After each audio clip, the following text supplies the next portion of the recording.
This is not just a story of combat medicine. I immediately asked about casualties, because that's my job. This is men and women, thousands of miles from home. Excited, slightly apprehensive. Scared to death. Cut off by air. The whole experience of being under fire is absolutely terrifying. Cut off by sea. It was bleak as hell. Operating under fire, they treated friend and foe alike. Mi respeto y mi agradecimiento hacia los médicos que salvaron mi vida. We treated them how we would have liked to have been treated if the boot was on the other foot. Dealing with over 1,000 high trauma patients in just 6 weeks. We were in an overwhelmed situation. Using original footage and personal photographs, testimony from patients, medics and key players on both sides.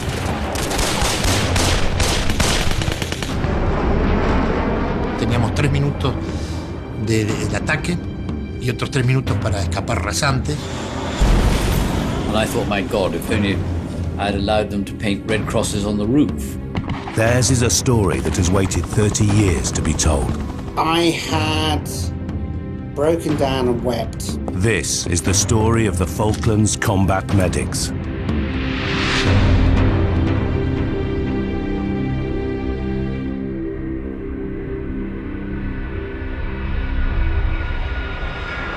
On April 2nd, 1982, Argentina's military junta, headed by General Galtieri, ordered the occupation of the Falkland Islands after 150 years of uninterrupted British rule. Facing overwhelming numbers, the British garrison surrendered, but not before sending a message over 8,000 miles to London. As military switchboards lit up across the UK, the fleet headquarters at Northwood went to full action stations. Within the hour, the message went out to the UK main battle group on exercise in the Mediterranean. Stand to on 48 hours' notice to go to war. The British military campaign to regain the Falklands had started. Codename Operation Corporate. Brigadier Julian Thompson was the man ordered to retake the islands for Britain. General Benjamin Menendez was the man ordered to hold the Falklands for Argentina. Galtieri was in a very strong position. He'd put his forces into the Falkland Islands. They're only 300 miles away from mainland Argentina. He outnumbered us in the air. He outnumbered us on the ground. He had a huge army which he could use to reinforce the Falkland Islands with. Me acuerdo, eso sí, que cantamos el himno, todo el grupo que iba en ese momento en un F-28 de Fuerza Aérea, pero claro, uno pensaba en lo que significaba para nuestro país, después de 149 años de ocupación británica, el hecho de que yo iba a ser el gobernador militar. From the outset, I was convinced that unless Galtieri gave in, and I didn't think he would, that we'd go to war, because it was quite clear that with Margaret Thatcher as Prime Minister, we were not going to do what I'd seen so often with Prime Ministers in the past, which was folding up and giving in. Do you remember what Queen Victoria once said? Failure? The possibilities do not exist. Mrs. Thatcher's reaction was immediate. Just 2 days after the invasion, a carrier battle group was dispatched for the South Atlantic. Stunned by the Argentine action, the government dispatched a task force, the largest fleet to be assembled since the Second World War. As the carrier battle group headed south, a second amphibious task force was assembled to take ground troops to the Falklands. A vital part of this second force were the men and women who were to become the Falkland Combat Medics. The fact that a force had landed and captured the garrison came as a huge surprise to most of us. In 1982, Surgeon Commander Rick Jolly was in charge of 3 Commando Brigade's medical squadron. My first reaction was that it was an April Fool's business, because at 4 o'clock in the morning on April the 2nd, the phone rang in my bedroom here in my house, and the Marine on the switchboard said, "I'm sorry, sir, you're required in the headquarters by the commanding officer in half an hour." Liz Law was a senior nursing officer at the Royal Naval Hospital, Plymouth. That evening, I was just about to dish up supper.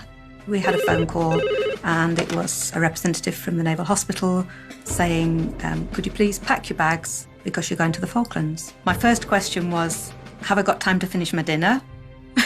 And my second question was, what shall I pack? The answer was, no, you haven't got time to finish your dinner, and could you be in the Naval Hospital within the hour?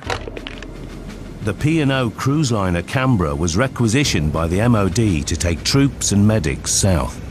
It was all rather exciting to be going somewhere. Surgeon Lieutenant Commander Andrew Yates was one of the first medics aboard. We boarded her and were assigned cabins, and there was a huge amount of work going on. And then finally we set sail for unknown destination at that time, and we did not know what we were going into. Richard Moody was a senior naval anaesthetist. We sailed that evening to bands and relatives and all the way down the Solent, cars flashing their lights. And then we went off into our great adventure. The medical team found themselves going to war on a 5-star P&O liner. It was quite an extraordinary way to go to war, really. In a big cabin, outboard cabin, in a luxury liner. Surgeon Lieutenant Commander Nick Morgan recalls a surreal environment, far removed from the realities of war.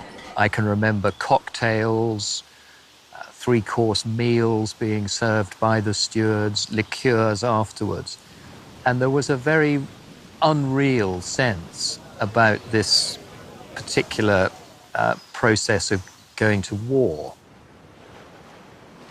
Another P&O vessel, the school's educational cruise ship Uganda, was converted into a dedicated hospital ship.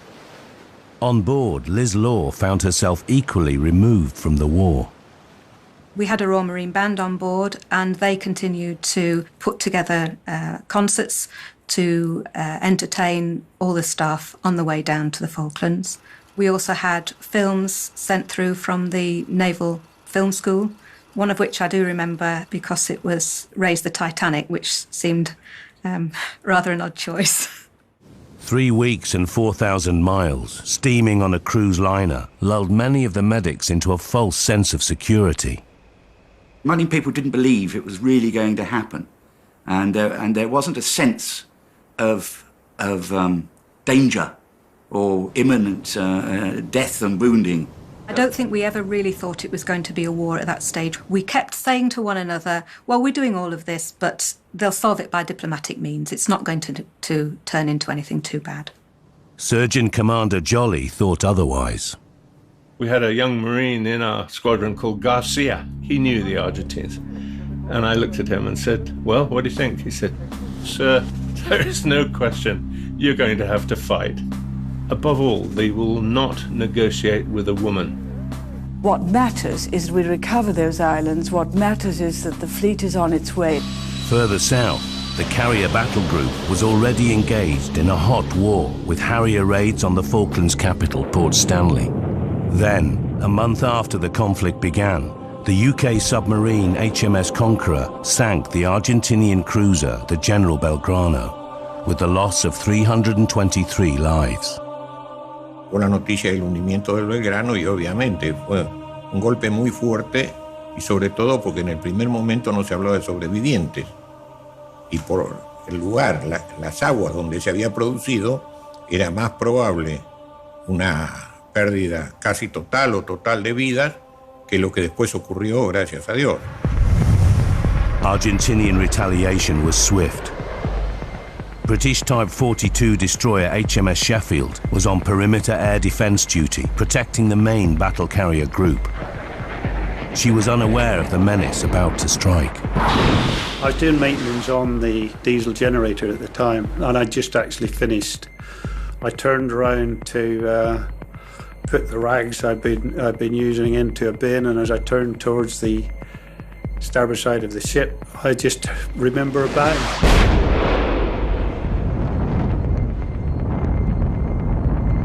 When I came round, lying on the plates, the machinery space was in flames. Surprisingly enough, I didn't panic. I made for the exit point. As I climbed up the vertical ladder, I could see the skin falling off the back of my hands, but I wasn't in any pain. 20 men died in the attack on the Sheffield. Many more were wounded. These were the first British casualties of the war. The first casualties from Sheffield were very severely burned, and so we had to bring in all our skills and professional skills to deal with them as they arrived. It was very hard to realise that these young men were here and suffering these awful injuries because someone had inflicted it upon them on purpose. The intensity of the fires on the Sheffield destroyed her, and after smouldering for 4 days, she sank. The British fleet struggled to take in the news. The music came on for the World Service, so everyone's ears pricked up, and they announced that the Sheffield had been sunk by an Exocet. It went silent. There was people looked at each other, a bit of disbelief, shock, because they got it wrong. I think we were all very quiet because we then realised that it was going to be serious. It took people's breath away. It took them back. And from then on in, it got serious. Everyone then began to realise that we were going to have to work, and work hard. The attacks on the Belgrano and the Sheffield changed everything for both sides. There was no turning back after those two incidents. In the coming days, the sense of security on the Canberra evaporated as the medics came under fire themselves.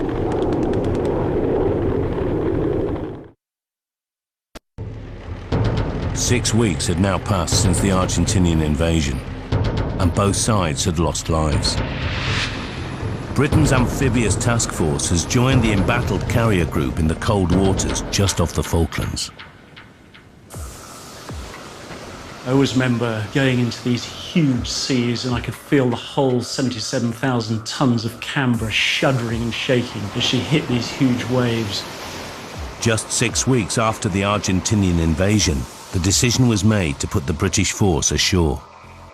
That decision was made in London when they said you are to land on that day, by which time we were about 48 hours steaming away. The really tense day was D-1, which was the approach in daylight, and we were all concerned that the Argentine Air Force would find us and sink a lot of ships. The following day was what we called the run-in, and again we were blessed with decent seas and very, very thick grey mist and clag, we call it, which was absolutely perfect for our circumstances. The plan was to send the ships into San Carlos water and there to establish a bridgehead ashore. Relying on British air superiority, the Canberra would anchor in San Carlos water and serve as a field hospital to the land forces as they began their assault on Stanley. But the amphibious plan had one potential flaw. Falkland Sound might have been mined at its narrowest point, and the task force had no minesweeper. The decision was taken to send one ship through the gap at full speed. That honour fell to HMS Ardent. Ardent's chief engineer, Ken Enticknap, was optimistic about the crew surviving if they hit a mine. We would have the explosion up forward, and the momentum of us being at full speed would have taken us to the beach, where we would have grounded ourselves. As the sacrificial lamb, Ardent raced forward at full speed. The ships were limited to 80% power, but we were able to go 100% that time. Which is exciting for an engineer, you know. In the event, Ardent made it through without incident, and the rest of the task force swiftly followed. They were aiming for Fanning Head, the entrance to San Carlos water. For the medics, the war was about to get real. So we went in with this cacophony of our own fire, although we were actually silent and blacked out. You could see the tongues of flame from the guns splitting the night as they bombarded Fanning Head, where the SBS had bumped into some Argentinian troops, apparently. As first light broke over San Carlos, the British amphibious landings began. Despite their worst fears, on all four of the target beaches, British troops landed unopposed. Rick Jolly helicoptered to Fanning Head to see if there were any casualties from the firefight earlier in the day. He picked up several wounded Argentinians. Took them back to Canberra, where they were looked after. Simple things like shrapnel wounds. The British Falklands Field Hospital was at last open for business, and its first patients were Argentinian. These were our actual live test cases, and it did work quite well. We got them sorted out, got them resuscitated, gave them some blood. The usual protocol was fulfilled.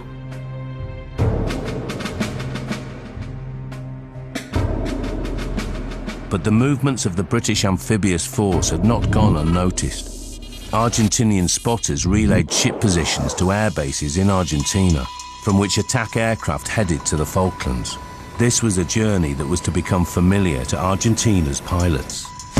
Nosotros despegábamos desde la base de San Julián y ahí poníamos rumbo hacia Malvinas, que son aproximadamente unos 55 o 60 minutos de vuelo. Y era la primera vez que salía y me encuentro aproximadamente a 14.000 metros de altura. Los numerales le íbamos diciendo al jefe de escuadrilla que bajara hasta que el tubo de chorro levantaba el mar. Back on the Canberra, in sunny San Carlos water, the medics got the first indication that something was wrong. 10 o'clock, air raid warning red. The hooters are going, people are looking at each other. Then it all went horribly wrong as the first air attacks came in. Que bueno, uno en el caso mío lo vi como si hubiera sido una película de guerra, o sea, en blanco y negro me encontré con ese panorama, aproximadamente unos 12 buques de guerra.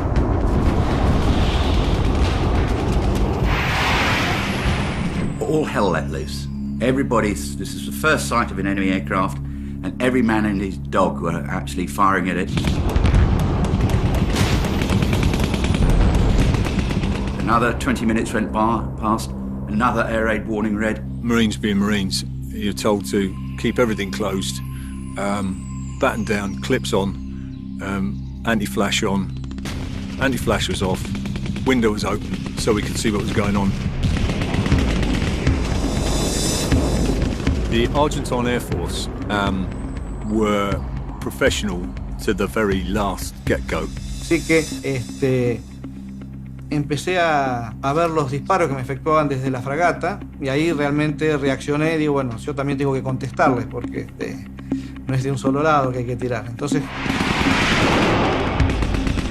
In the field hospital on Canberra, the medical team were in considerable danger. The hospital on the ship was pretty exposed, being very high up, just underneath the helicopter deck. Although we got carpets up against all these panoramic windows, you're told to keep well away from it. Take cover, and everybody dived to a relatively safe position on the ship. You just heard the guns going off and missiles going past us, and it is just horrible. And you keep your fingers crossed and pray that you're going to survive. Teníamos 3 minutos del ataque y otros 3 minutos para escapar rasantes. And then it's all over. It's all over. They've gone. Between air attacks, wounded men began to be helicoptered to the field hospital on board Canberra. We started receiving casualties from other ships. These were stabilised. The first few didn't need operating on straight away. As medic-in-chief, Rick was soon out in a helicopter, looking for more casualties. 6 miles away, HMS Ardent's luck finally ran out. Down in the south, we saw a ship being attacked and a huge pool of smoke, and it was, of course, HMS Ardent. By the time Rick arrived, the crew were already evacuating onto another ship. But 2 decks down, Chief Engineer Ken Enticknap was badly hurt and trapped in the burning wreck. We were in thick black smoke.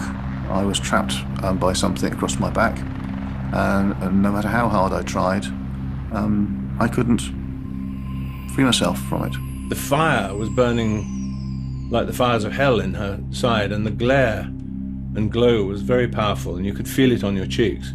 Somebody was walking through the wreckage of the dining room, and he came to me and said, "Oh, you're right, Chief." I said, "No, can you get this off my back?" Which he then moved it off, and together we tried to fight our way to the front end of the ship forward.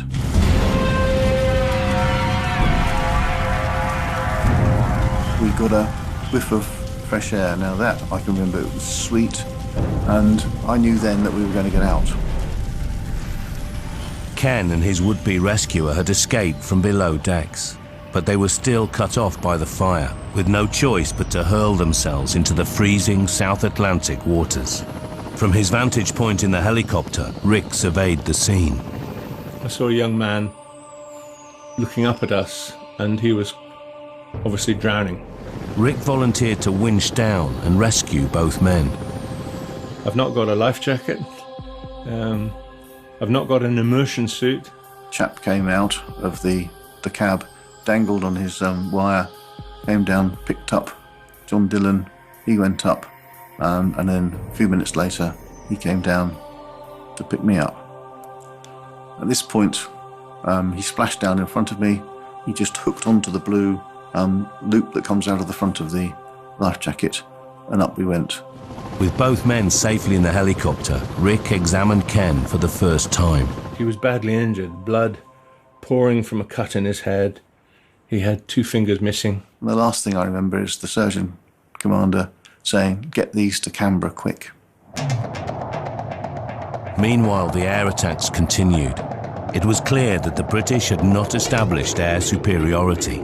On board Canberra, the field hospital medics felt increasingly vulnerable. People began to look at each other and think, we've been very, very lucky so far.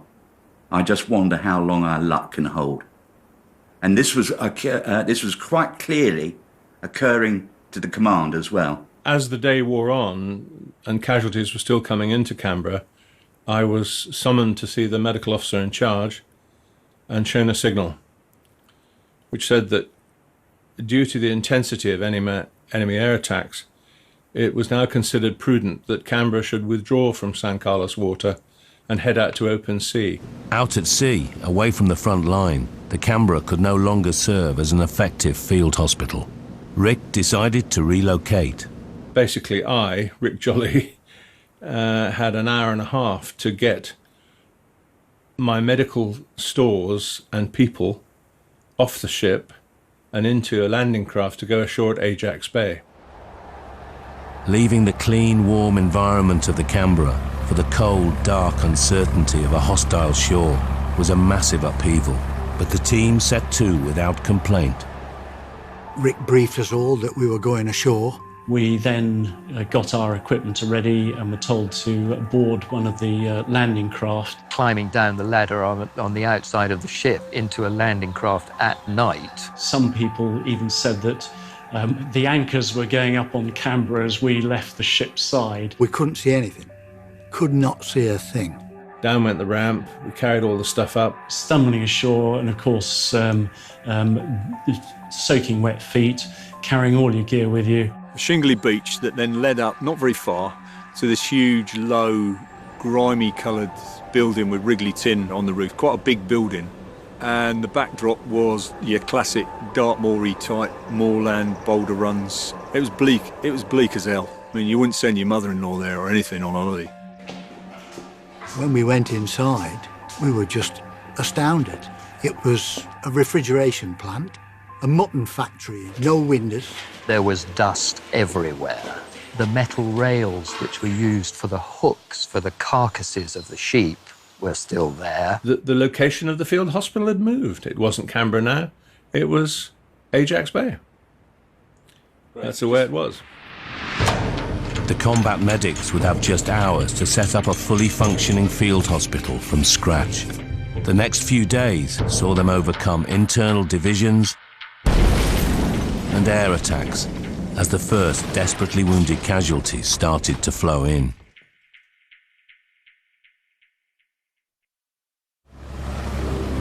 It was the first day after the British amphibious landings. The combat medics had been forced to abandon plans to use the Canberra as a field hospital. Under cover of darkness, they slipped ashore. At dawn the next day, the team awoke to find themselves camped out in a deserted refrigeration plant at Ajax Bay on the shores of San Carlos water. The large room had no windows and only one door. There was a lot of tidying up to do, and then, of course, there was all the setting up of the medical facility, as well as the sleeping and accommodation areas for all those staff managing the hospital. Royal Marine Jim Giles certainly felt the place lacked home comforts. It was cold. I don't recall there being any heaters in there, so it'd be about 0 most of the time. Between back-breaking shifts to bring the hospital on stream, everyone was also required to dig their own air raid shelters. We were all at it, trying to dig as deep as we could. And we constructed some very nice bunkers, we thought. Ours had a chimney in it. We found a bit of old drain pipe because some of us smoked. And others wrote on rocks at the entrance, "Home Sweet Home." We tried to make these bunkers as habitable as possible because if we weren't doing any work, we'd sit outside rather than being in this rather large building, which was very identifiable to the enemy.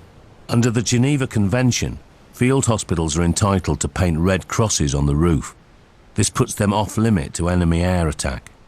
It's defended by clearly marked red crosses on a white background. It's also declared to Geneva. At one stage, I was asked, could we paint red crosses on the roof of this building? And I said, no, we can't, because it's situated among a logistic area.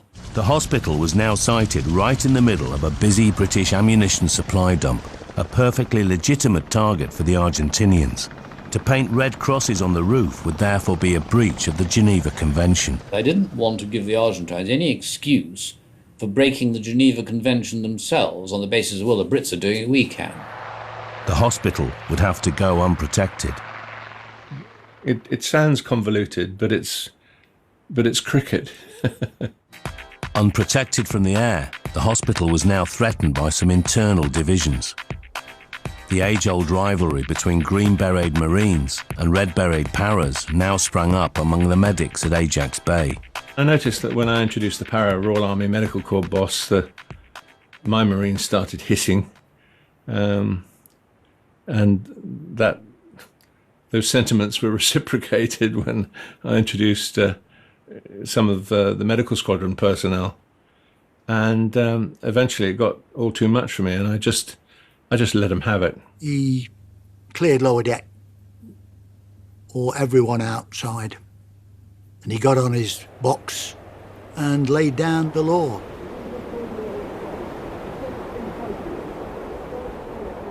We were slightly taken aback when Rick Jolly stood up on a container and said, "I'm now in charge," which he was. He was the senior naval officer ashore, and we were subordinated under the Marine Surgical Group, which took us aback a little bit.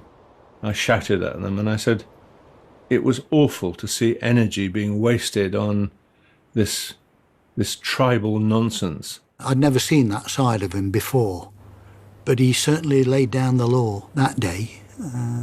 It worked.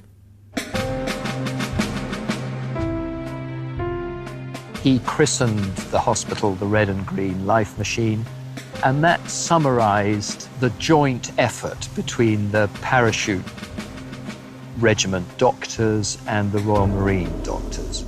Indeed, it was a Red Beret parasurgeon who soon earned the respect of all the Green Berets. The parachute regiment had a consultant general surgeon ashore, Colonel Bill McGregor, who was a considerable father figure to the more junior surgeons. He was much older than the rest of us. Very quiet, very methodical, just a complete guy, really lovely. He was a gruff Scot, didn't really conform to the military model, had very, very little time for authority. Having probably worked 24 hours at a stint, he'd sneak off to his large pack, have a quick draw on a Benson & Hedges and a slug of Bell's whiskey that he kept in his large pack, and then went back for another 12-hour stint. You know, that was the type of guy he was. So great example to us all, really. This newfound unity came just as Ajax Bay received its first casualties. At first, these casualties were mostly from the ships, which continued to take a hammering in the waters just opposite the hospital. Ajax Bay's first Argentinian casualty was quick to follow. A Skyhawk jet went low over the top of us, and we all went, ooh, and we watched as it ran in to attack HMS Intrepid, and as it did so, a Rapier missile fired from the shore went straight up its exhaust pipe.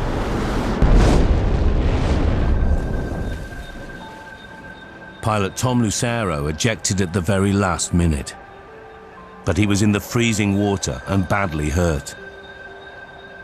The Royal Marines raced out to get him, dragged him into the boat, got back to Intrepid.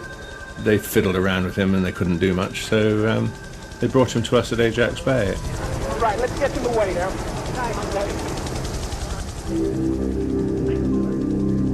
Back in Cordoba, Lucero's wife, Marta, had a sixth sense that he was in danger. Y yo ese día, cerca del mediodía, no sabía cómo explicárselo a mi mamá, o sea, pero yo me sentía como angustiada, rara. Y bueno, y no me equivoqué porque después esa noche no me llamó y bueno, uno... I welcomed him and I said, here you are among friends.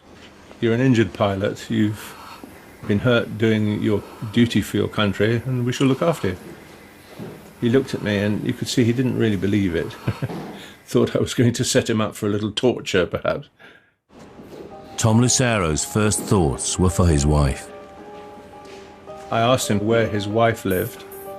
He said Cordoba. I said, I will try and get a message to her that you are alive. Lucero's knee was very badly hurt. It was manipulated back into place by the British surgeons.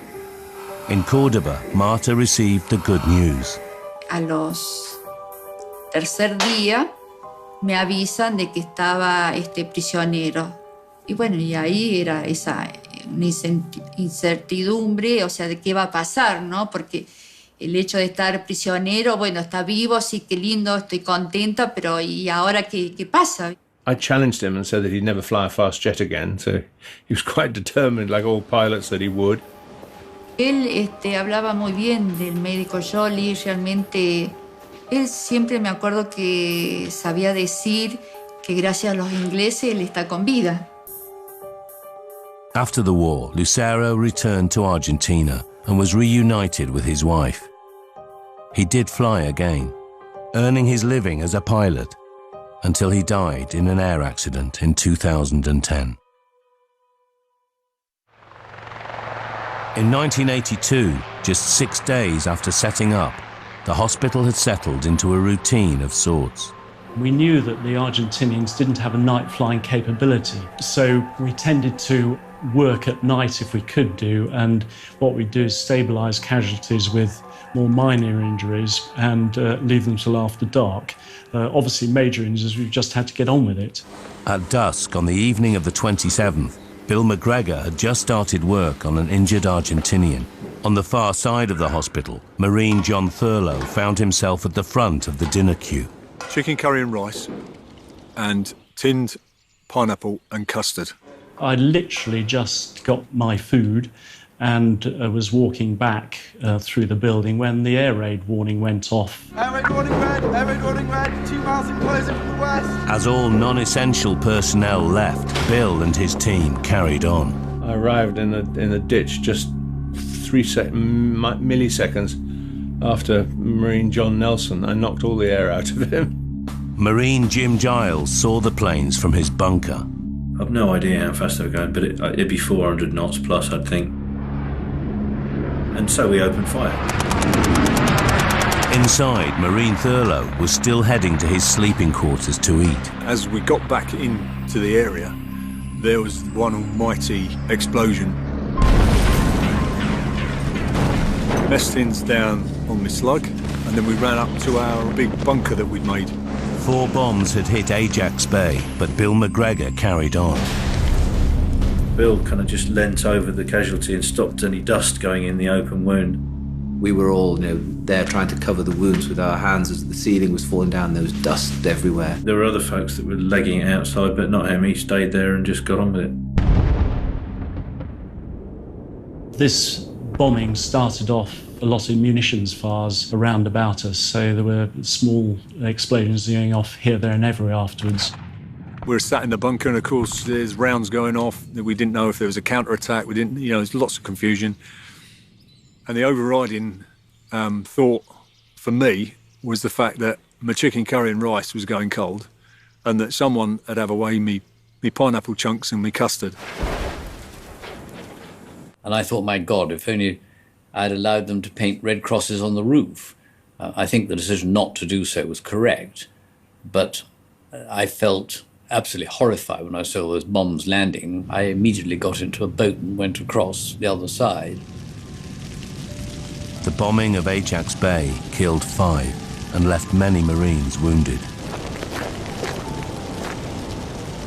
And our mate George had died as well, George Davison, who was completely unmarked. It must have been the blast injury that killed him.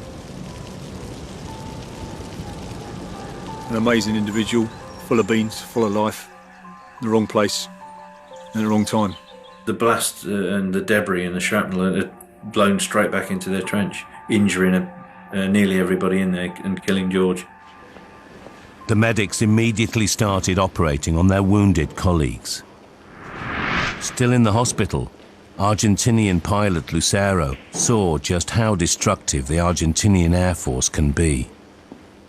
One of his medical attendants saw him burst into tears as the casualties came in, and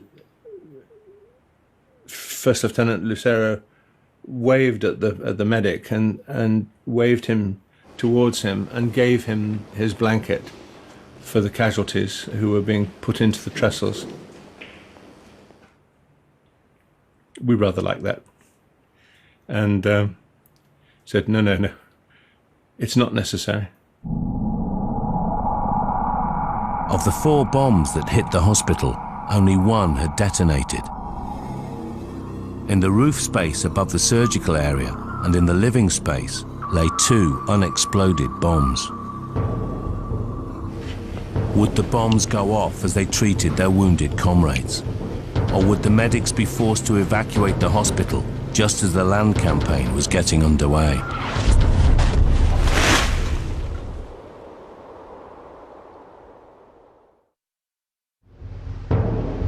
The British force has established a bridgehead on the Falkland Islands around St. Carlos water.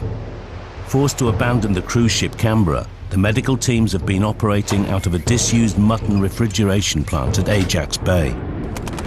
An Argentinian air raid has killed several of their colleagues and left 2 unexploded bombs in the hospital roof and living space. Even as they operate on those wounded in the attack, they need to work out whether these bombs still pose a threat. It turned out that the French who'd made this bomb had supplied us with the wiring diagram. And there was an RAF bomb disposal expert called Alan Swan with us who had this map. And I think he was from the RAF with a set of plans and said, here's the deal. It might have a delayed fuse on it, he said, but we don't know because it's a French bomb and the plans are in French. Does anyone speak French? I said, yeah, I've got an O-level in French and I've just been there on holiday. So we sat down with these plans on the bomb, trying to work out what the French word was for time delay fuse. We went through the whole thing and I couldn't find anything that resembled time delay fuse. It wasn't in my O-level syllabus. Just as they work out that the worst case scenario was a 33-hour delay fuse, the hospital was put on notice of a major ground offensive. There was no time to worry about unexploded bombs. I was ordered to go and take Goose Green. So I did as I was bid, and I sent down 2 para to go and capture Goose Green. Goose Green, a small hamlet before the invasion, was heavily defended by a large, well-dug-in Argentinian garrison. To take it would require a full frontal assault. The 2nd Parachute Battalion, led by the charismatic Colonel H. Jones, began to move forward. A pitched land battle would mean casualties on an altogether different scale, raising the stakes for the medical teams. How would we do? I didn't know for sure. The idea of letting down your colleagues whether they be paratroopers or Marines, was just unthinkable. So I was optimistic, but my heart was in my mouth. As the hospital held its breath behind the lines, 2 Paras medical officer, 24-year-old Captain Stephen Hughes, was facing the biggest challenge of his life. Stephen Hughes would be with the battalion, saving lives in the thick of the action. We moved forward overnight in what we refer to as a battalion snake, which is essentially a line of soldiers moving forward, following the man in front of you. Captain Hughes trusted his men, but he was concerned that the team lacked experience. None of my soldiers had seen a gunshot wound. When the battalion hit an Argentinian patrol, the first wounded were Argentinians. The team made the transformation from peacetime theory to battle experience. I was able to blood them, if you like, with those first 2 casualties. But the medical team was nearly dealt a fatal blow before the battle proper began.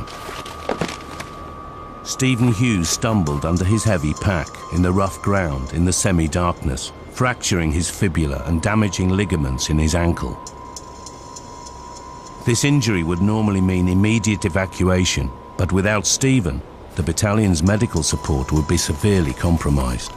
All I could do was to tighten up my boot as much as I could so it functioned effectively like a cast. Despite the intense pain, Stephen had to press on. We moved forward along a track which had relatively high sides.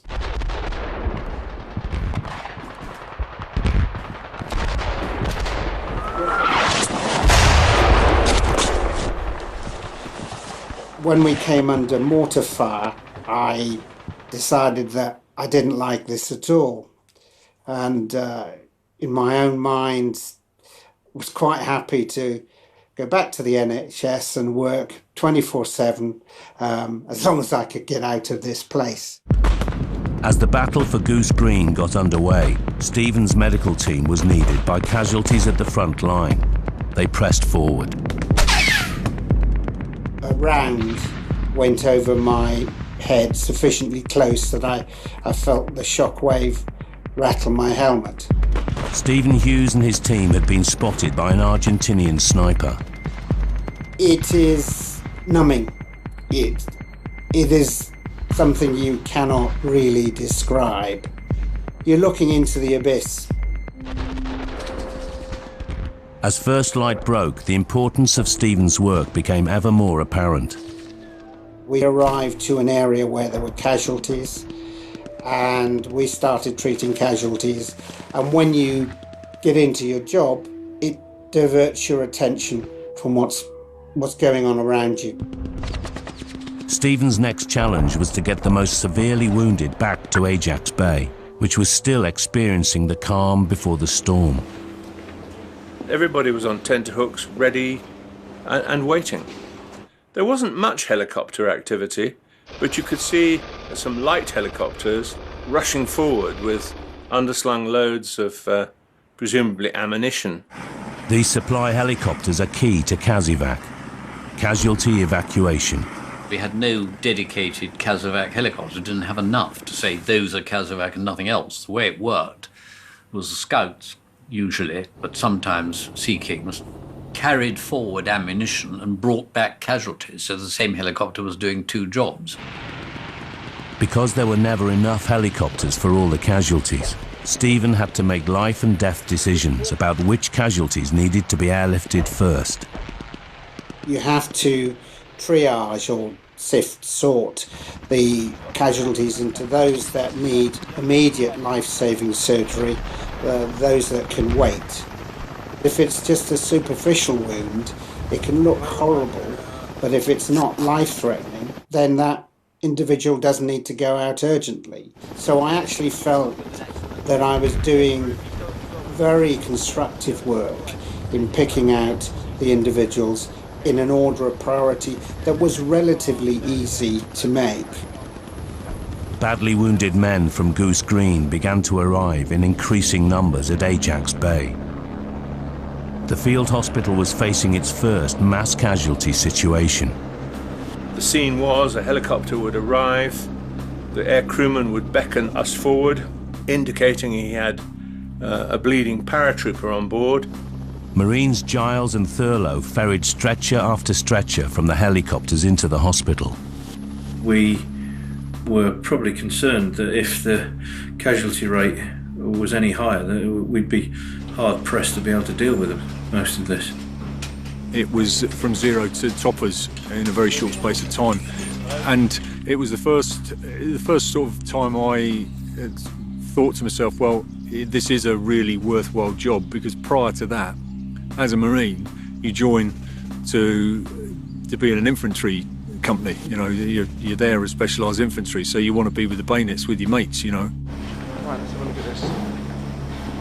This was the first time we'd received mass casualties, and I can't remember how many we received, but we started working on them. They were triaged, prioritised, and all three tables just carried on working. Normally we stopped if there was an air raid, but we just carried on right the way through. 30 kilometres away at Goose Green, 2 para had been pinned down for some time. Frustrated by lack of progress, Commanding Officer H. Jones made a personal bid to release the deadlock. I was able to monitor progress because I had a liaison officer with the battalion. He was the chap who told me that Sunray is down, Sunray being the radio appointment title for the CO. The radio signal was also picked up at Stephen Hughes Regimental Aid Post. I'd heard the message, Sunray is down, i.e. the commanding officer is down. I therefore realised if the CO's injured, there are going to be other people injured, so we moved forward. With the CO wounded, Stephen's place was at the front line. When I was there, we started treating casualties, and I said to Company Sergeant Major, "Where's H?" Because I hadn't seen him to treat. And he said the words, "He's dead, sir. I'm Captain Wood. I'm Captain Dent." So in one sentence, I'd lost my boss, my very good friend, and another friend. And it was like being hit by a train. And I wanted to break down and just vent anger, grief, frustration. And I turned around and I looked at my medics, and I knew that I could not afford to break down. I had to be resolute and professional and carry on, otherwise they would have broken down and the regimental aid post would have ceased to function. The fight continued. There were casualties coming in all the time. I went down while the battle was still in limbo, as it were, to see the casualties that had been brought in, though there were more to come. There'd be a young guy lying on the floor. I'd hold his hand and talk to him, tell him his battalion had done well and he was waiting to be operated on. And that was a subduing moment. At Ajax Bay, the medics were working hard to deal with a growing number of casualties. On one or two occasions, when there was just a slight lull in the action, I looked around and thought, wow, everyone's busy, everyone's got something to do, there appears to be a sense of purpose in what's going on, and thought, dare we hope that the bloodletting would stop soon.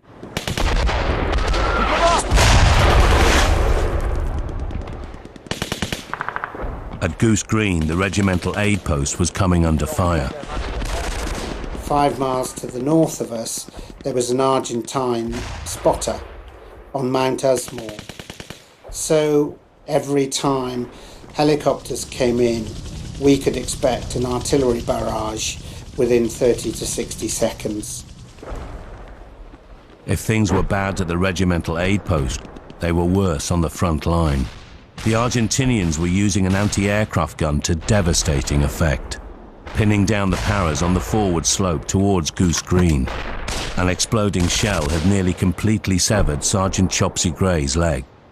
The gun caused him to be hit by shrapnel, which all but removed his right leg. Chopsy had obviously bled a lot, and the guys on the forward slope were talking to him, trying to keep him awake. Unfortunately, every time somebody moved, the Argentines would fire at them again. News came to the regimental aid post that Chopsy needed evacuating. I then had to do something which I found incredibly difficult, which was to ask my Lance Corporal, Bill Bentley, to take on that role.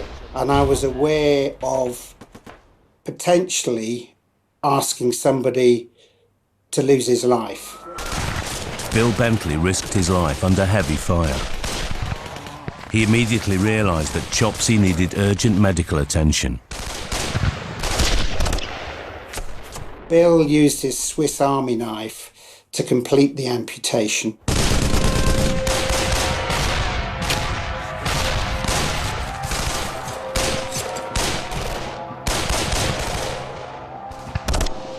Eventually, Chopsy made it back to the regimental aid post.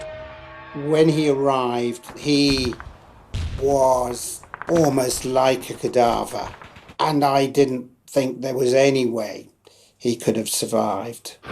With his life hanging by a thread, Chopsy Gray was evacuated, and the battle for Goose Green went on. Fortunately, 2 para were able to take Goose Green with the aid, I might say, of a timely strike by 3 GR3 Harriers on an anti-aircraft battery which was being used in the direct fire role on the battalion. In the heat of the battle, almost no one noticed that 33 hours had elapsed and the unexploded bombs in the hospital roof had not exploded. Maybe luck was on their side, as at last the first major land battle of the Falklands campaign was over. As the paras secured and checked the battlefield, more and more wounded Argentinians were found and sent back to Ajax Bay.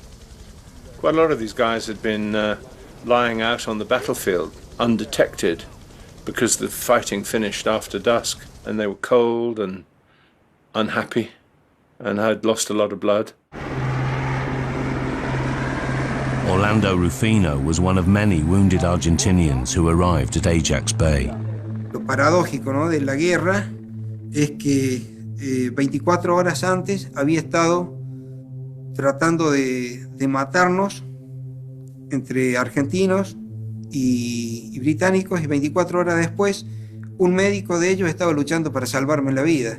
No podría saber el nombre de quién fue el médico que me curó, que me hicieron las curaciones, me enyesaron el brazo, limpiaron mis heridas, pero es algo que siempre voy a estar en deuda y agradecido por lo que hicieron esos médicos británicos por mí y por todos los heridos. Just like any British casualty, Rufino was sent on for specialist care to the hospital ship Uganda. Initially, when they first came to us, there was a degree of resentment from some of the British servicemen that the Argentinians were being nursed in beds alongside them.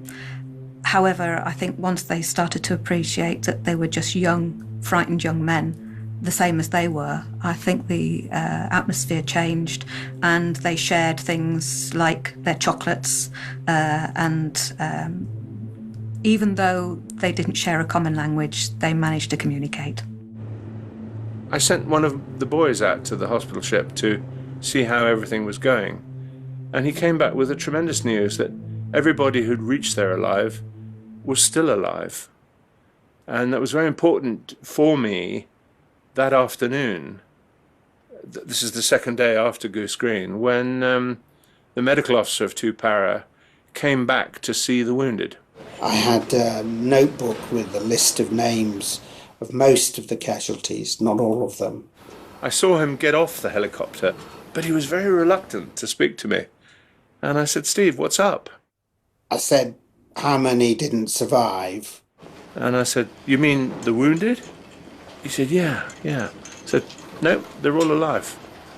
And I found that very difficult to believe, particularly with respect to Chopsy Gray, who had his leg blown off. And he looked at me shrewdly and said, "You're not telling me the truth, are you? You're trying to soften the blow for me." I said, "Steve, definitely not. I wanted to congratulate you and your boys because you've done such a good job." I suddenly felt exhausted, emotionally drained, I think, because until that point I'd been driven by wanting to find out who had survived and who hadn't survived, and then to find out that everybody had survived just left me completely numb. In the days following the battle, the British dead were also brought back to Ajax Bay. My steady men, the four hard men, I'd said to them, I'm going to ask you to do something that's going to be a very serious drain on your morale and courage. And I want you to help me identify the dead.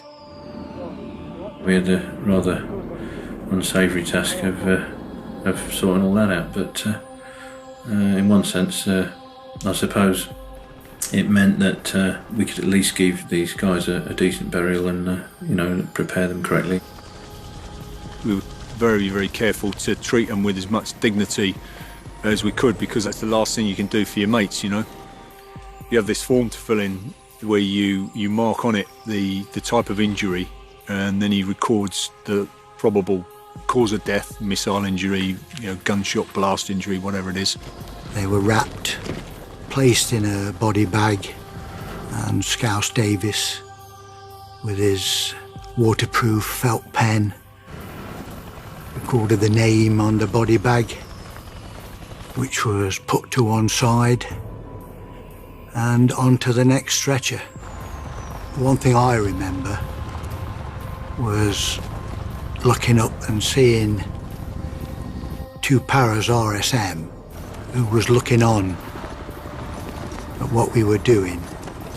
And although it was extremely sad, he understood the respect that was being shown to his boys. And afterwards, I remember him saluting Rick, something I've never seen before.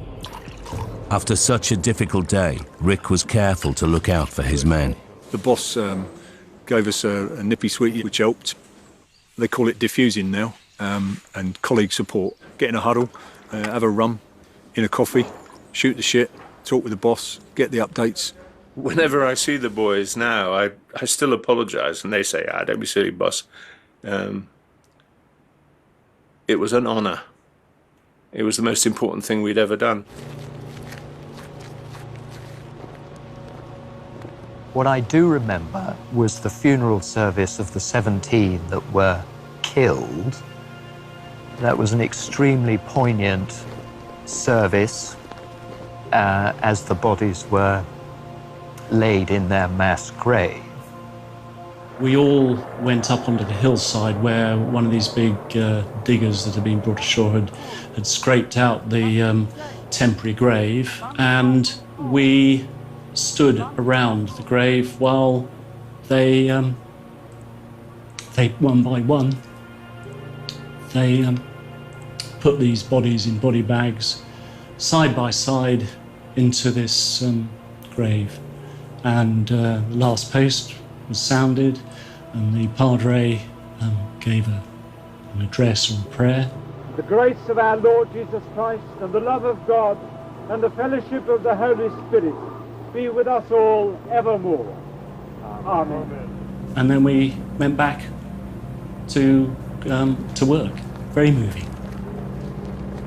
It was a very sad and moving occasion. You have a time to mourn, but it isn't a very long time because you can't dwell on it. You've got to get on with what's the next stage. You owe it to the people who are your responsibility, not to sit there in a corner wringing your hands for too long anyway, getting on with it. Thompson was right. For the medics, there wasn't time to draw breath. Just around the corner was the biggest British disaster of the war.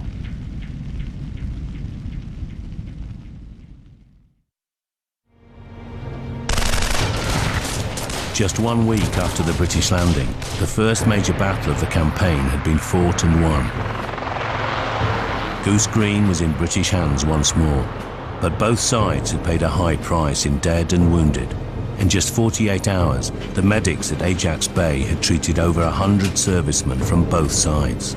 70 kilometers away in the Falkland Islands capital, Port Stanley, Argentinian commander General Menendez believed that British losses would make them hesitate before launching another attack. Cuando terminó Darwin Goose Green y tuvieron conciencia de lo que les había costado y de las bajas que se le habían producido, hay un libro, creo que es La batalla por las Malvinas, donde dice, ya nadie dentro de las filas inglesas estaba entusiasmado con atacar rápidamente y sin mucha preparación Puerto Argentino. On balance, I think, Goose Green's a good thing because of all the things we learnt from it.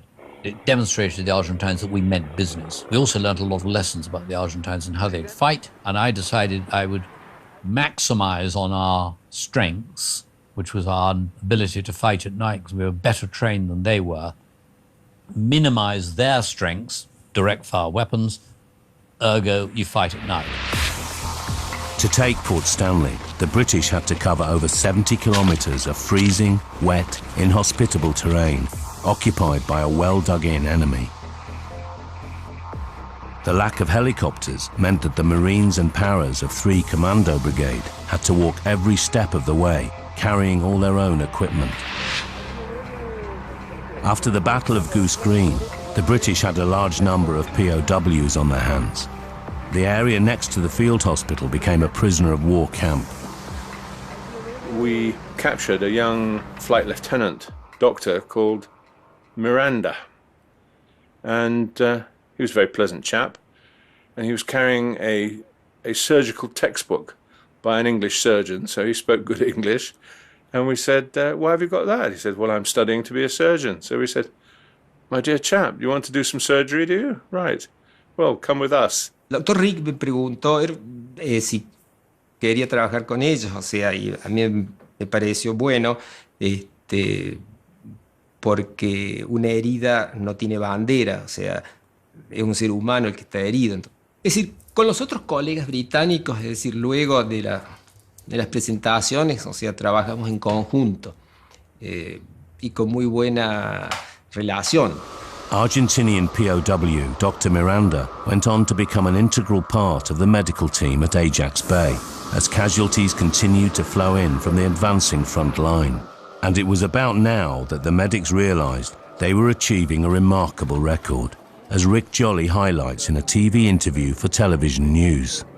Everyone that's come in here alive, despite their horrible wounds, has gone out alive. This record could only be maintained by the hard work and dedication of the medics themselves. I can recollect times when we were under air attack and we were working. You just had to concentrate on what you were doing.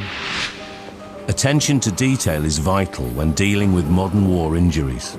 It's not just on impact that a bullet threatens life. The great danger in warfare is that you will get tetanus or gangrene if you sew up a wound initially. You know, the classic cowboy film where you see a bullet hole going in and someone digs out the bullet and then everything's okay. It doesn't happen with high velocity wounds. It creates a lot more damage to the flesh than is obvious. A huge cavity opens up with a negative pressure vacuum inside it, and that sucks in all the rubbish, all the dead skin, clothing, whatever. So that has to be completely opened up to remove debris from the wound. And you have to cut back dead muscle until it starts to bleed again. You then don't even sew them up. You just pack them with light dressings and then just let it heal slowly. Cleaning wounds was routine at Ajax Bay, but the extraordinary was always just around the corner. There was one casualty who had got shot across the neck, And he was incredibly lucky anyway, because millimetres further back and he wouldn't be with us. Normally with injuries on the neck or above, because it's very vascular, you sew them up. And this was done, and I had anaesthetised the next patient when there was a call that this chap was having problems breathing. As I rushed over to him, all the lights went out because the generator failed. So I looked down his throat and could see all his tissues had swollen up. I then had to call the surgeon across, who by torchlight did an emergency tracheostomy and made an airway so this chap could breathe again, thus saving his life. This patient, like so many others, was in fact Argentinian. Humberto Martinez also found himself at Ajax Bay with a bullet hole in his foot. Que me quedé medio dormido, pero no fue lo suficientemente fuerte la anestesia. Era el momento que llego al quirófano y ya veía a todos alrededor mío con la mascarilla. Me incorporo, para gran sorpresa de ellos, porque yo tenía que estar dormido, y les pido por favor que no me corten el pie. Por supuesto, vuelvo a desvanecerme y ahí no me acuerdo más nada. Hasta el otro día que un inglés me despierta y me dice que tenía los dos pies, two legs. No one, two. I was often asked, and certainly afterwards, who would you choose to operate on first, an injured Argentinian or an injured Brit? And the answer to the question is always, who's the most severely injured? And the answer, Argentinian, then he goes first. During the campaign, I treated more Argentinians than I did British. We treated them how we would have liked to have been treated if the boot was on the other foot. Y ahí pude ver esto extraordinario que es la sanidad o el cuerpo de médicos, donde no existe diferencia entre si es inglés o argentino. No. Trabajan todos bajo la misma premisa: aliviar el dolor, detener la hemorragia,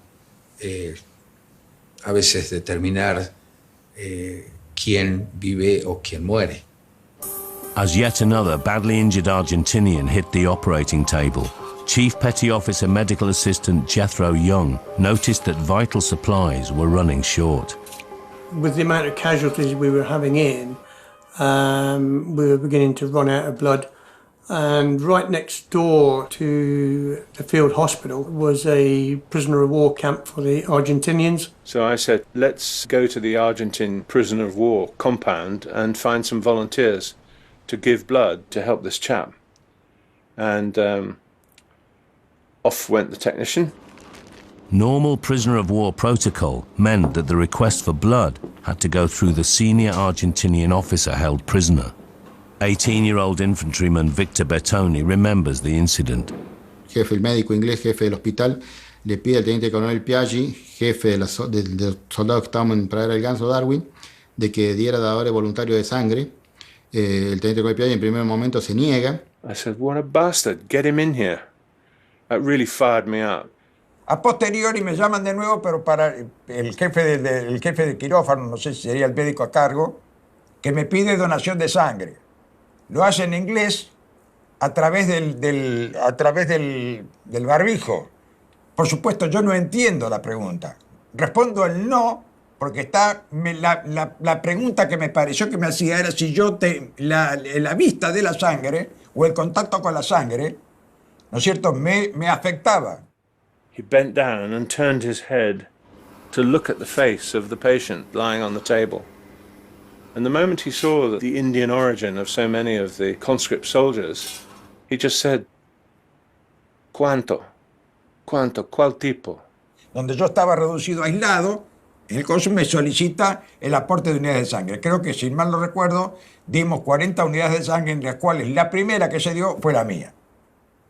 Entonces yo, estando con otro compañero que estábamos siempre juntos, decidimos de levantar la mano y ofrecernos como voluntarios de sangre, ¿no? ¿Sí? Ahí fueron atendidos y salvadas muchas vidas argentinas. Entre ellos muchos compañeros míos de mi compañía. As the net closed around Port Stanley from the north, the British sent the newly arrived 5 Brigade to close in from the south. Moving troops forward by ship meant that the Welsh Guards were still on board the Sir Galahad when a flight of A4 Skyhawks spotted her and moved in to attack. Neil Wilkinson was deep in the bowels of the Sir Galahad as the planes closed in. There was a loud bang, and like you could feel like all this air rushing past you. 50 kilometres away, news filtered in. In Ajax Bay, we heard that there was a disaster. Although initial details were sketchy, it soon became apparent that most of the casualties were heading our way. In an attack which lasted just seconds, 48 men died, and 165 were severely burned. Among them, Neil Wilkinson, still trapped several decks down. I don't know if it was flames I saw it, but if you closed your eyes, all you could see was bright orange. I can remember hitting the deck and hearing what I thought was ammunition starting to go off. I had magazines in my pouches, so I was struggling to take my webbing off. That's when I noticed then that my hands were sticking to the tank deck. As Neil Wilkinson struggled below decks, frantic rescue efforts were underway outside.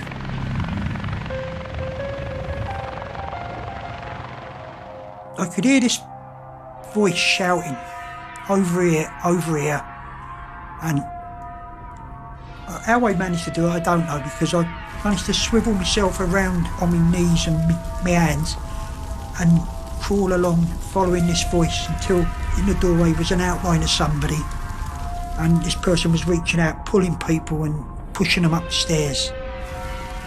I got to the outside, onto the actual deck of the Sir Galahad, and the cold air hit me. This was a mass casualty situation.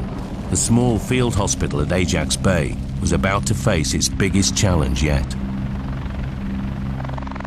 The first thing I remember was seeing the helicopters waiting to come in and land at Ajax. They were like steps, 6, 7 of them leading up into heaven. And the Chinook, with its full load of casualties, landed at Ajax Bay. And we were in an overwhelmed situation. We afforded every casualty their own buddy. And if you can imagine guys with skin hanging from their face and arms, shaking with shock, scared and hurting. I remember the smell in Ajax Bay in the hospital. It was of burnt flesh, and you couldn't get away from it. The whole place smelt of burnt flesh. It was full of these white faces with flamazine cream smeared liberally all over them. People with limb burns, with plastic bags covering their burns. Next thing I do remember is waking up in Ajax Bay in the field hospital there. And it was like pitch black, and there was like just rows of us lying on these stretchers. The boys instinctively knew what to do, and they allocated themselves to the patients who were all over the place in the main treatment room area. You'd leave someone in charge of someone who you just put a drip into, and they would get the fluids going. You go on to the next one, put another drip in. With a blanket wrapped round them, hot mug of tea and a fag. They couldn't hold the cigarette because their hands were stinging so badly, but they would pull, and the glowing tip, instead of stinging their cheeks, the heat was absorbed by our hands. Some bloke came up to me and gave me a Mars bar. So I was munching on this Mars bar while he was holding it. The thing that still sticks in my memory is the lovely moral courage and cheerfulness of these Welsh Guardsmen. They just said, to a man, don't worry about me, look after my mate. The lowest point of my personal experience was that night that the Welsh Guards arrived with us. It was particularly distressing. The cries of pain gradually subsided. Everything improved until eventually everyone was asleep. But the challenge posed by the Galahad incident wasn't over yet. With 160 severely burned patients needing life-saving specialist treatment, the medics had to get them to the hospital ship Uganda within hours. I spoke to the brigade and I said, I need every helicopter you can spare. During the course of this morning, they said the front line had priority and they were restocking it. Despite this, over the next few hours, helicopter after helicopter turned up at Ajax Bay, offering to take patients to the Uganda. In this way, many lives were saved. In spite of the many killed in action at that incident, many lives were also saved. It was the speed with which the burnt casualties could be evacuated to a relative place of safety on board the hospital ship. The nursing staff there were excellent. They were brilliant. They were, first class. And they took me then they walked me to the operating theatre because they wanted to start cleaning me up. And as I walked, I can remember walking past this mirror and looking at it. And all I could see was this beach ball on top of my shoulders. I didn't even recognise it as me. And then I started having a cry. And they took me into the theatre and started the process of cleaning up the burns. It was only later that Rick learned of one of the many motivating factors for the helicopter pilots that day. If you went to the Uganda with a load of casualties, while they unloaded you, somebody brought you out a bacon butty and a cup of coffee. So everyone was looking for a reason to pick some casualties up and go to the Uganda. I just roared with laughter and thought, wonderful. Some chef on board Uganda had decided that, okay, he didn't have a rifle or a helicopter, but he was going to do something.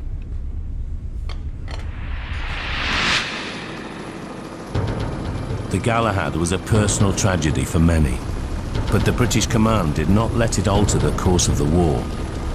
There was no let-up for the medical teams. The final push into Stanley started just 2 days later.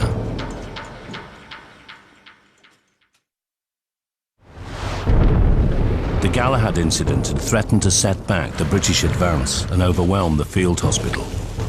But just 2 days later, the final battles for the Falklands capital, Port Stanley, were underway.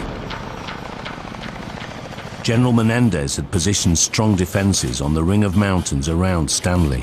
Y mientras tanto, lo que se hizo fue preparar las defensas lo mejor posible, comprobar las armas, comprobar los campos de tiro, que es lo que se llama, uno prueba las armas y prueba cómo funcionan en el terreno, y después esperar.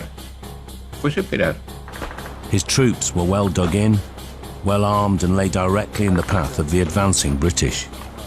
We knew we were outnumbered in Stanley already, but that didn't worry me, because I thought we could probably sort them out if we did it in the right way. The medics at Ajax Bay were now over 75 kilometres behind the front line. So 2 satellite dressing stations were set up closer, at Teal Inlet and Fitzroy. I'd gone up and seen the doctors there and agreed with them that when the helicopters arrived, that if they looked in the back and they found that some of the casualties could survive another 20 minutes flying, then they should send them back to us at Ajax Bay, to always try and keep some space available in Teal Inlet and Fitzroy for the most badly injured. With medical support now in place, and just 3.5 weeks after the first British landings, the final push got underway. Phase 1 was to be by my brigade, 3rd Commander Brigade, taking Harriet, Longdon and 2 Sisters. This was going to be followed up by 5 Brigade, attacking Tumbledown and William. Hubo combates muy encarnizados, con pérdidas muy grandes. Captain von Berkeley had left Ajax Bay to be with 3 Paras Regimental Aid Post as they fought for Longdon, It was an advance at night up a hill on 2 axes against an enemy that was pretty well dug in by then. In Longdon, I was liken it to fighting your way up a bowling alley, the sides of which are held by machine gunners. The sky was just completely illuminated by tracer fire, going both ways, by artillery fire, by the illuminated flares, the mortars. It was like the Thames on New Year's Eve. It's been said that the Argentinians did not fight. This was not true. The Argentines, on all objectives, actually fought. Particularly officers, junior officers, and their regular NCOs who would man machine guns to the last and would be killed manning a machine gun. Fighting at night over a period of 48 hours, the British took stronghold after stronghold.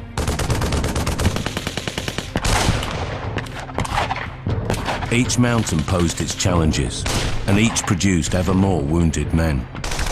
And of course, the battle was not over once you'd taken the objective, because what then happened on all objectives, you were then shelled by the next load of Argentines who were holding positions further back. Despite losses, the British pressed on relentlessly. In the final phase of the battle for Stanley, Robert Ozzy Osborne was with the Scots Guards as they tackled Mount Tumbledown.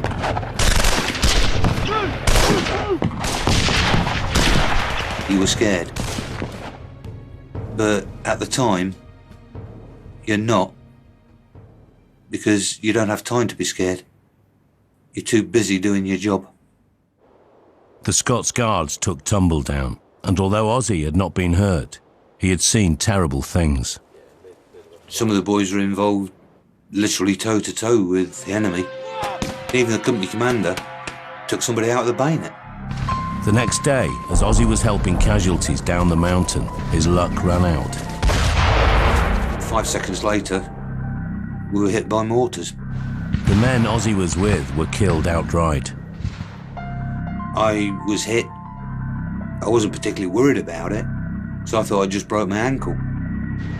In fact, Ozzy had sustained very severe injuries to his left leg and needed emergency evacuation. I was hit at 12:04,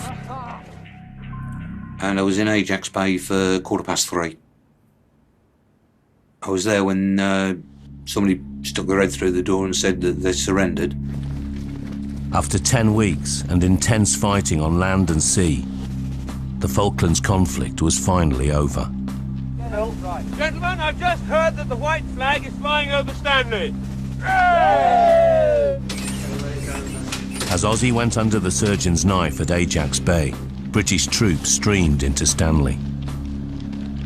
I walked into Stanley on the tail of 2 para, who incidentally had switched off their radios so they wouldn't be told to stop, because we'd been told by them to stop at the racecourse outside Stanley so as not to get mixed in with the retreating Argentine army. I walked forward and I eventually caught up with the tail of the retreating Argentine army. And it's quite strange to be walking among a load of other chaps from a different army, your enemy. And they looked at me a bit curiously, but they didn't do anything. 2 paramedical officer and veteran of Goose Green, Stephen Hughes, was on Wireless Ridge when news came through of the surrender. I had broken down and wept on the top of Wireless Ridge when I heard that they'd surrendered. I wandered off amongst the rocks and it all welled up. And then mixture of pride, relief, a feeling of loss for those that you wish were here with you. As word of the capitulation spread around the islands, the medics at Ajax Bay were still engaged in a desperate bid to save Ozzy's leg. They managed to stabilise him and send him on. The next thing I remember was actually getting onto the Uganda and going down a steep slope and scrounging the fag off one of the P&O lads on the boat. It was on hospital ship Uganda that Ozzy had the operation that was to change his life. As they were about to give me the anaesthetic, I stopped him from doing so. I just wanted to get hold of my foot for one time. get hold of it for the last time. That was it. You know, it was, you know, had hold of it. Bye-bye, that's it. You know, further use to me. It was spur of the moment. Why I did it, don't know. The end of the fighting had a direct effect on the medical facility at Ajax Bay. When the Argentinians surrendered, that was the end of our role in Operation Corporate. For Ajax Bay, this marked the end of 3.5 very intense weeks. This extraordinary facility had been set up in just 24 hours. It had come under enemy air attack and lived with 2 unexploded bombs. It had dealt with over 1,000 serious injuries, serving wounded from both sides. Now, in just a couple of days, it was dismantled and packed up without a fuss. Senior Medical Officer Rick Jolly felt the facility had much to be proud of. We had such a wonderful survival track record because everyone that came in alive, despite their horrid wounds, went out alive. We were hugely lucky. No brigade has ever been so well served. Stood as a world record, I think, at the time. I can't think of any other operation where so many lives were saved thanks to the efforts of their medics and the expertise of the doctors and the surgeons and the medical assistants. All of a sudden, the armed forces saw their medics at work. It wasn't as if we were doing our work in a hospital. We did it right in front of them. And they could actually see it happening. And all of a sudden, our stock rose. The Falklands was a game changer. It's never been quite the same since. Once packed up, the medics headed to Stanley to await transport home. Stanley was chaotic. There were Argentinians, there were paratroopers, there were Royal Marines, there were arms, there were vehicles. I imagine that was a fairly standard sort of post-war period. Even though the war had only just ended, both sides felt little personal hostility. I have no animosity, no angst, no bad feelings towards any of the Argentines at all. They were doing what they were told to do. You know, it's the politicians that have got to search their soul for that. No guardo ningún tipo de rencor hacia nadie. Al contrario, respeto al soldado británico, que en definitiva fuimos camaradas, enfrentados, enemigos circunstanciales, pero cada uno cumpliendo con su deber. A couple of days later, the British troops, including the combat medics, were back on the Canberra and heading north. The 3-week journey home was the first opportunity for the combat medics to take stock of their achievements. It was amazing that we managed to treat so many casualties, get them back onto Uganda and get them home, and obviously those repatriated a lot to Argentina as well.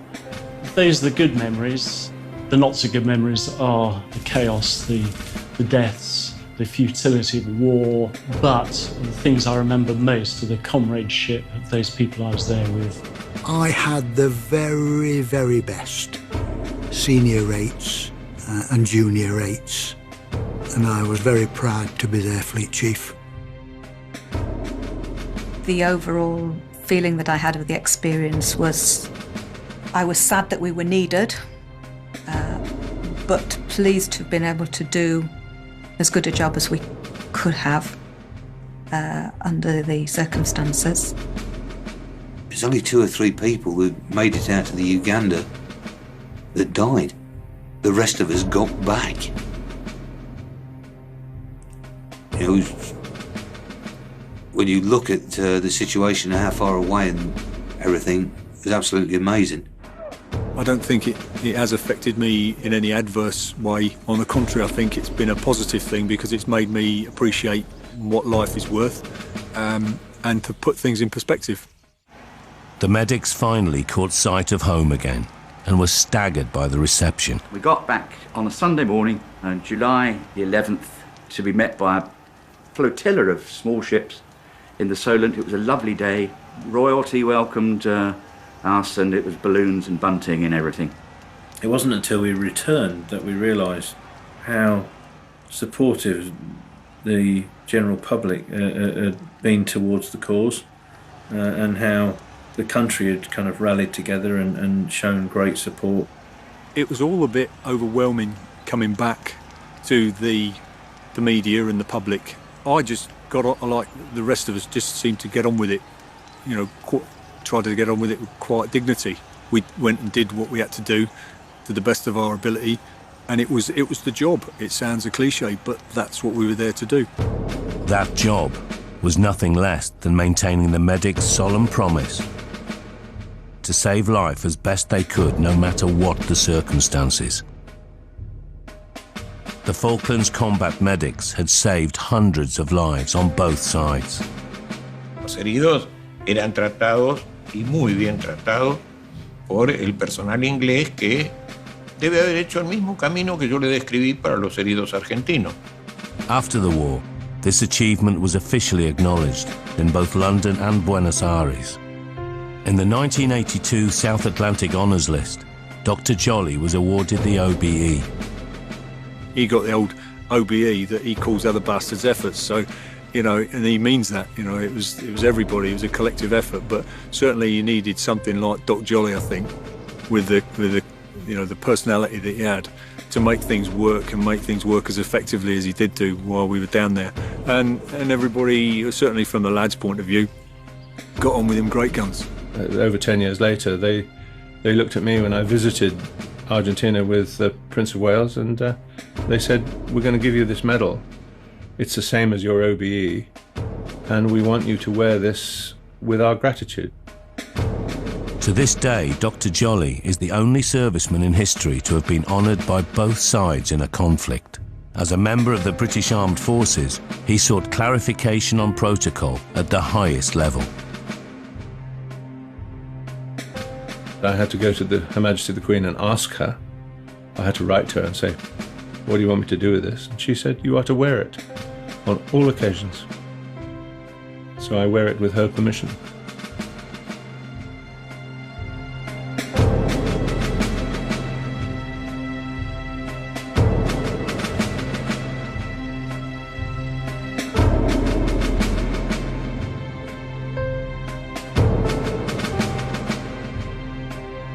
For more on the Falklands conflict, including an interview with Dr. Rick Jolly, go to militaryhistory.co.uk/Falklands. Stay with us next as President Truman takes the decision to use the atomic bomb against Japan in the last days of World War II.